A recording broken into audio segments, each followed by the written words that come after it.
கீரை குழம்பு ரெடி ஆயிடுச்சு. இதில் 1 ட்ராப் சுட சுட கீ போட்டு நல்லா சாப்பிடுங்க. Hello friends, welcome to Sneha's cooking diary. இன்றைக்கி நம்ம ஹெல்த்தியான ரெசிபி தான் செய்ய போகிறோம். அதுக்கு 3 விதமான கீரை எடுத்து வச்சுருக்கேன், பருப்பு எடுத்து வச்சுருக்கேன், தேவையாக இருக்கிற இன்க்ரீடியன்ஸ் எல்லாம் ரெடி பண்ணி வச்சுருக்கேன். பூண்டு, வெங்காயம், பச்சை மிளகாய், சீரகம் தூள், மஞ்சள் தூள். இப்போ ஃபஸ்ட்டு நம்ம இந்த கீரை நான் வாஷ் பண்ணி வச்சுட்டு இருக்கேன். இப்போ இதை கட் பண்ணிக்கலாம். என்ன கீரை எடுத்துருக்குறேன்னா சோய் கீரை எடுத்துருக்குறேன். இது பெங்களூரில் சப்பக்கின்னு சொல்லுவாங்க. வெந்தயக்கீரை எடுத்துருக்கேன். அப்புறம் நாட்டி பருப்பு கீரை, இது வந்து நாட்டி பருப்பு கீரை. இது காம்பு எலசாக இருக்கிறதுனால நான் அப்படியே போட்டிருக்கேன். அப்புறம் காம்பு எலசாக இருக்குது, அதனால நம்ம அப்படியே கட் பண்ணிக்கலாம். காம்பு முத்திட்டு இருந்தால் நீங்கள் இதை ரிமூவ் பண்ணிவிட்டு இந்த இலை மட்டும் போட்டுக்குங்க. பாருங்கள், இது வந்து நல்லா எலசாக இருக்குது கீரை, நல்லா எலசாக இருக்குது. 3 விதமான கீரை எடுத்திருக்கேன். கீரை போட்டு பருப்பு போட்டு நம்ம குழம்பு செஞ்சுக்கலாம். கீரை குழம்பு. ஃபஸ்ட்டு கீரை கட் பண்ணிக்கலாம்.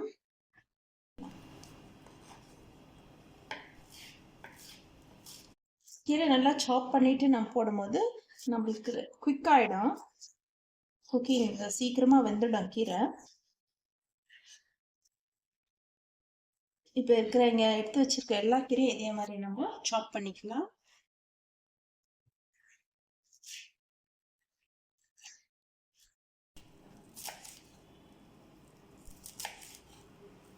கீரை இந்த மாதிரி கட் பண்ணி போடும்போது பருப்போடு சேர்ந்து நல்லா மசிஞ்சிடும், சாப்பிட்றதுக்கும் நல்லா இருக்கும்.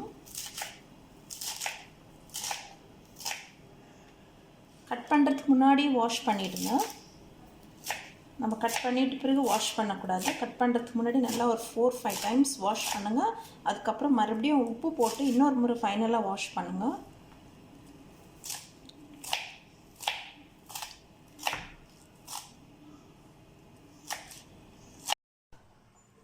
கீரைலாம் நல்லா கட் பண்ணி வச்சுட்டேன். இது வந்து பருப்பு கீரை, இது சோய்கீரை. இந்த சோய்கீரை கட் பண்ணும்போது அவ்வளோ நல்ல ஒரு அரோமேட்டிக் ஸ்மெல் வருது. இது வரைக்கும் நீங்கள் செஞ்சிடலாம், இந்த கீரையும் மிக்ஸ் பண்ணி செஞ்சு பாருங்கள். அப்புறம் வெந்தயக்கீரை வந்துட்டு நான் இலசாக எடுத்துருக்கேன், அதனால் அது கட் பண்ணல. இலைங்க மட்டும் தானே போட்டிருக்கோம், அதனால் அது கட் பண்ணணும்னு அவசியம் இல்லை, அப்படியே போடுறேன். ஓகே, இப்போ சாம்பார் செஞ்சுட்டு ஸ்டார்ட் பண்ணிக்கலாம் வாங்க. கீரை பருப்பு போட்டு குழம்பு செய்கிறதுக்கு ஒரு குக்கரில் ஆயில் ஊற்றிக்கலாம். ஆயில் ஹீட் ஆனதும் நம்ம ஹோம்மேட் வடகம் போட்டுக்கலாம், சன்ட்ரைடு அனியன்ஸு. இது வந்து நம்ம பால் பெருசாக இருந்தால் ஹாஃப் போட்டுக்கோங்க. இந்த கீரை குழம்புக்கு பருப்பு குழம்புக்கெல்லாம் ரொம்பவே டேஸ்ட்டாக இருக்கும். பூண்டு போட்டுக்கலாம்.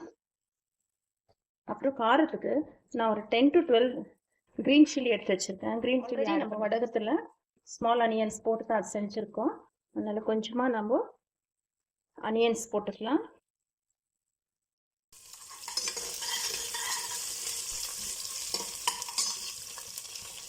அனியன்ஸ் ஃப்ரை ஆனதும் மஞ்சள் தூள் ஆட் பண்ணிக்கலாம். ஒரு 1/2 டீஸ்பூன் அளவு மஞ்சள் தூள், 1 டீஸ்பூன் அளவு சீரகம் தூள்,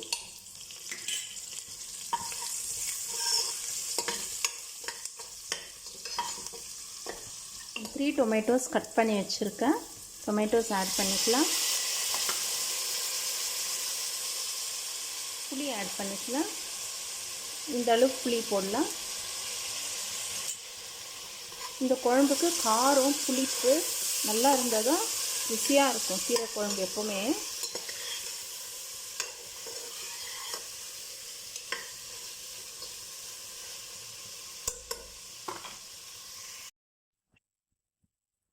உப்பு போட்டுக்கலாம். நம்ம டொமேட்டோ ஸ்மாஷ் ஆகட்டும். கல் உப்பு போட்டு சமைச்சு பாருங்க, சமையல் நம்மளுக்கு ருசியாகவே இருக்கும்.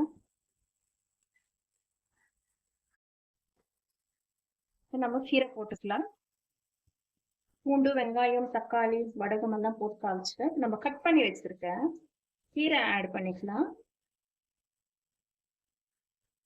கீரை பார்க்கறதுக்கு அதிகமாக தெரியும், ஆனால் அது கொஞ்சம் எண்ணெயில் வதங்குன்னு பாருங்க எவ்வளோ கம்மியாக இருக்கும் ஆகும்னு. ஆல்ரெடி கொஞ்சம் உப்பும் போட்டிருக்கோம்.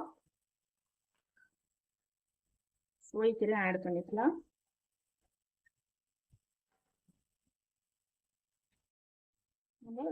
வச்சிருக்க வெந்தயக்கீரை ஆட் பண்ணிக்கலாம். பார்க்குறதுக்கு நம்மளுக்கு அதிகமாக தெரியும். நான் வதங்க கம்மியாயிடும்.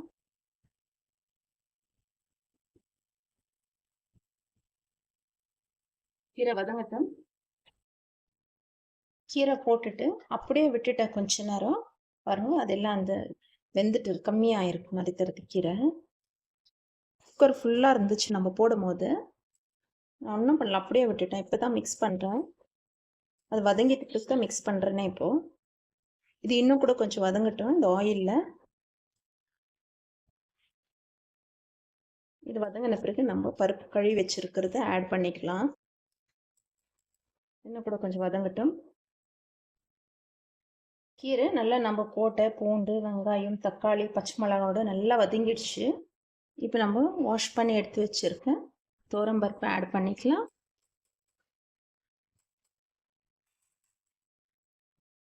இதே மிக்ஸ் பண்ணிக்கலாம். இதுக்கு க்ரீன் சில்லி தான் நல்லா டேஸ்ட் கொடுக்கும். மிளகாய் தூளெல்லாம் போடாதீங்க. பச்சை மிளகா போட்டே சமைச்சு பாருங்கள் கீரை குழம்பு எப்போவுமே.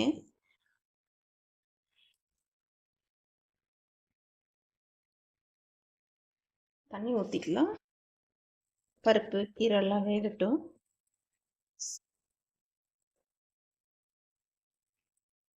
ரொம்ப தண்ணி ஊற்றாதீங்க. கீரை பருப்பெல்லாம் முழுகிற அளவுக்கு ஊற்றுனா போதும். ஒரு 1/2 லிட்டர் அளவு வாட்டர் ஊற்றிக்குங்க. ஓகே ஃப்ரெண்ட்ஸ், நம்ம க்ளோஸ் பண்ணிக்கலாம். ஸ்டீம் வந்ததும் வெயிட் போடலாம். வெயிட் போட்டு ஒரு 10 மினிட்ஸ் விட்டு ஆஃப் பண்ணிக்கலாம். நம்ம பருப்பு கீரை போட்டு வச்சோம். 10 மினிட்ஸ் விட்டேன் நான். 10 to 12 மினிட்ஸ் விட்டேன். கீரை நல்லா வெந்துட்டு இருக்கு, பருப்பும் நல்லா வெந்துட்டு இருக்கு. நம்ம ஸ்மாஷ் பண்ணிக்கலாம். எல்லாம் மிக்ஸ் பண்ணிவிட்டு நம்ம கரண்டி வச்சு நல்லா இப்படி மிக்ஸ் பண்ணும்போது ஸ்மாஷ் ஆகிடும். ஸ்மாஷ் பண்ணிவிட்டு இதுக்கு ஒரு தாளிச்சிடலாம். குழம்பு தாளிக்கிறதுக்கு ஆயில் ஊற்றிக்கலாம். கடுகு போட்டுக்கலாம்.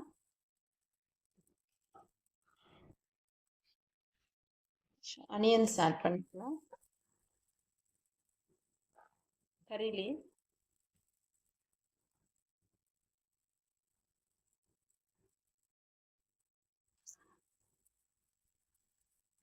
வதங்கட்டும்.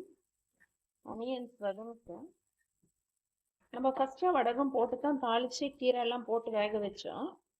ஃபைனலாக இந்த மாதிரி நம்ம செய்யும் போது இன்னும் கீரை குழம்பு நமக்கு டேஸ்ட்டாக இருக்கும். ஆனியன்ஸ் வதங்கணும், நல்லா வதங்கட்டும்.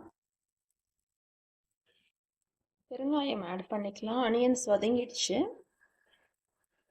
கம்பல்சரி கீரை குழம்புக்கு பூண்டு, சீரகம், பெருங்காயம் இதெல்லாம் ஆட் பண்ணிக்கோங்க. நம்ம மிளகாய் ஆல்ரெடி குழம்புல போட்டுருக்கோம். இது மட்டும் லைட்டாக ஆயிலில் நம்ம ஃப்ரை பண்ணிவிட்டு ஈட் ஹெல்த்தி ஸ்டே ஹெல்த்தின்ற மாதிரி வாரத்துக்குள்ள 2 முறையாச்சு கீரை நீங்கள் எடுத்துக்கோங்க. ரொம்ப ஹெல்த்துக்கு நல்லது.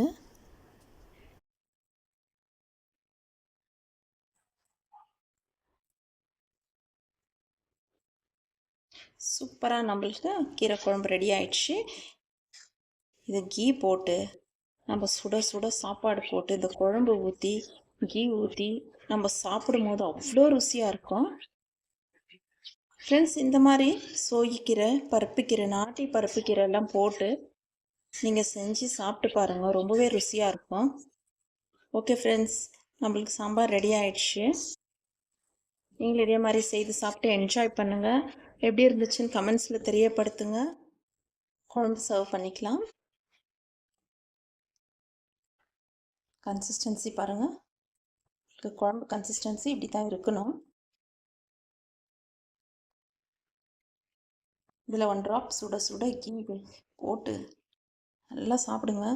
செய்து சாப்பிட்டு எப்படி இருந்துச்சுன்னு எனக்கு சொல்லுங்கள் கமெண்ட்ஸில் ஃப்ரெண்ட்ஸ். இதோடு நான் இந்த வீடியோ முடிச்சுக்கிறேன்.